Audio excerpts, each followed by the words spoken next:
Oh. All right, go for it. So walking in this dark alley in the back of Jeffrey's, who do I run into? Mr. Josh Fialkov, the one of the greats. Aw, shucks. So how you liking the turnout at Jeffrey's? Oh, it's great. Today? It's really great. There's a ton of people here. Everyone's really excited. Like that's the best thing about the 52 is the level of excitement that everyone has about comics. Yeah. Like you can feel like a palpable, thing going on. Like we're doing something really special.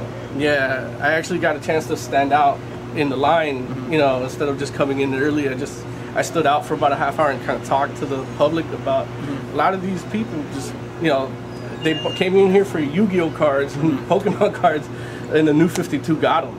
So I'm really happy to see that. And great. one of your books, I Vampire, has been great. Me being a J.M. DeMatteis fan, I was a little iffy, but I had a certain amount of faith in you just from your pedigree. Thank you. But how do you feel the reception has been? Has it been up to par? It's been great, and I'm also a big fan of DeMatteis, and I know him, and I talked to him about it. And, he was the first person to see my proof, after me. Wow. So for me, it's a lot of I grew up reading that stuff, so I want to do as well by him as possible, and really kind of show people. Number one, that comics can be something other than superheroes. You can do. There's a lot you can do, and there's a lot of room to explore and grow, and do that within the DC universe, which I think is it's fantastic. It's a lot of fun. People like Joe and I who love love the creature comics and the horror comics and superheroes. Like that's kind of blending it and still giving you enough of what you like in those comics. And that's the plan. That's the plan. Just I Vampire #1, for example, like they mentioned superheroes, and I got to give you credit for that because it's really just off the side, kind of. You're like, oh shit, the whole time up until that point, I was out of it. Like I'm just focused in these characters, these vampire universe, but they're superheroes too. It really just pulled me down.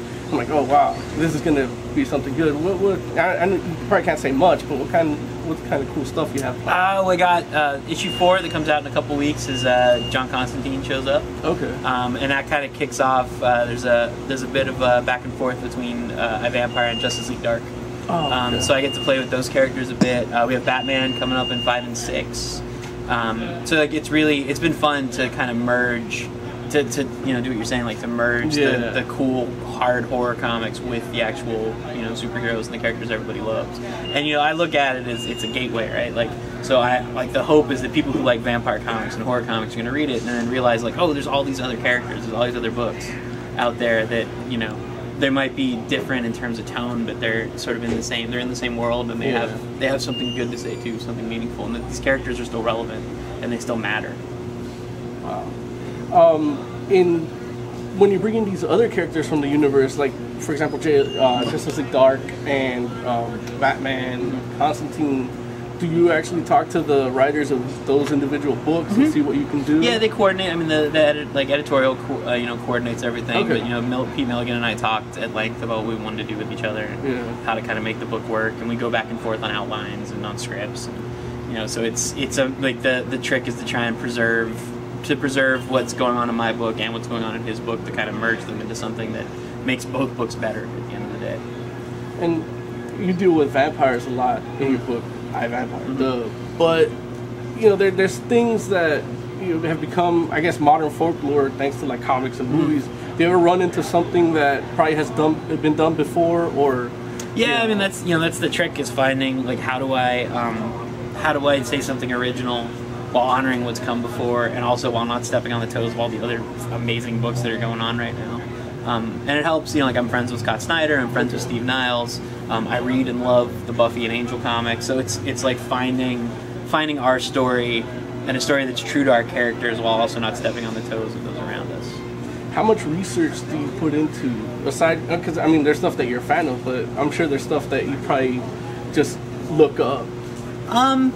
Yeah, it's both. I mean, I'm pretty well read on the stuff, and I've done a ton of different vampire comics over the years. I wrote Vampirella for 2 years. Yeah.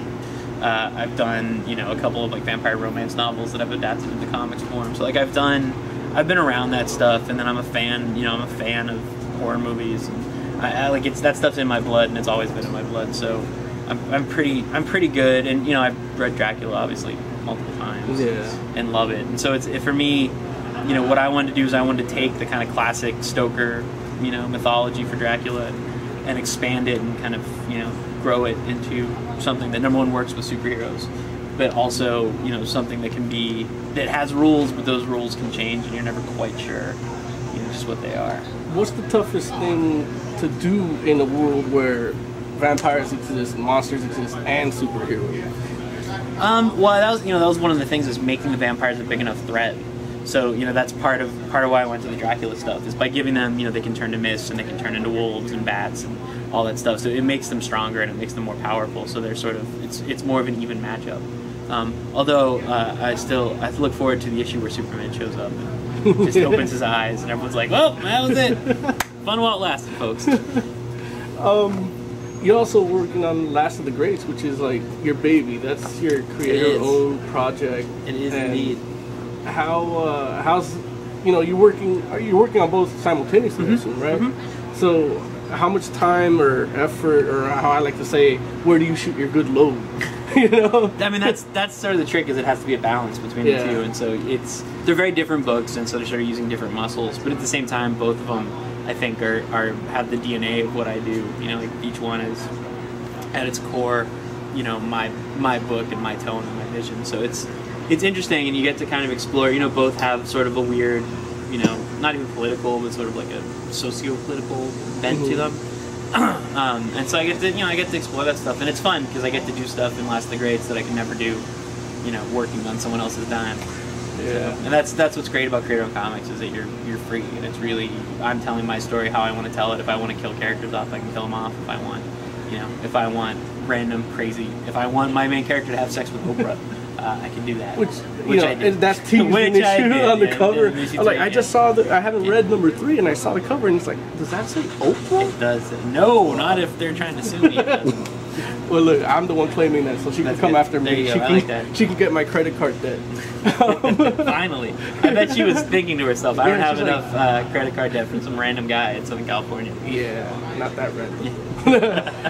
Well, yeah, man, thanks for coming on, man. And wish you the best as always. Thank you guys so much. Next time you talk to Scott Snyder, tell him I say hello. I will. I'm sure he'll know what that means. I will.